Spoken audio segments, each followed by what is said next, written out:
நம் பயணம் பூமிக்குரியது மட்டுமல்ல, நித்தியத்திற்கும் ஆனது. ஊட்டி மலை ரயில் ஏறி ஊட்டியை சுற்றி பார்க்க மேட்டுப்பாளையம் வரை செல்லும் ரயிலில் அநேகம் பேர் பயணித்தனர். மேட்டுப்பாளையம் ரயில் நிலையம் வந்தவுடன் எல்லாரும் இறங்கி ஊட்டிக்கு செல்லும் மலை ரயிலில் ஏற முயற்சித்தனர். முன்பதிவு செய்தவர்களை தவிர மற்றவர்கள் எல்லாரும் ஏமாற்றம் அடைந்தனர்.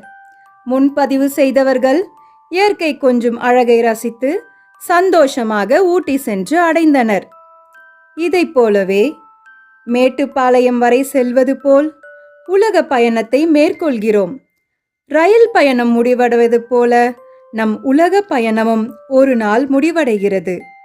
அதன் பிறகு மலை ரயில் பயணம் இருப்பது போல் நித்திய ராஜ்யமாகிய பரலோக ரயில் பயணம் நமக்கு உண்டு. அதற்கு முன்பதிவாகிய பாவம் மன்னிப்பாகிய இயேசு சிலுவையில் மூலம் தந்த ரட்சிப்பு என்கிற டிக்கெட் அவசியம். அவர்களுக்கு மட்டுமே ஊட்டியை விட சிறந்ததான தேவனோடு என்றென்றும் வாழும் பரலோக வாழ்க்கை அளிக்கப்படுகிறது. ஆகவே நாம் இந்த உலக பயணத்தில் இயேசு தரும் பாவம் மன்னிப்பாகிய ரட்சிப்பை விசுவாசத்தின் மூலம் இலவசமாக பெற்று சாட்சியாக வாழ்ந்து நித்திய ஜீவனை சுதந்தரித்துக் கொள்வோம்.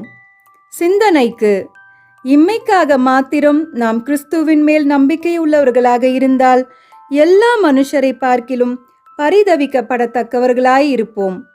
பூமியில் உள்ளவைகளை அல்ல, மேலானவைகளையே நாடுங்கள். கர்த்தராகிய இயேசு கிறிஸ்துவை விசுவாசி, அப்பொழுது நீயும் உன் வீட்டாரும் இரட்சிக்கப்படுவீர்கள்.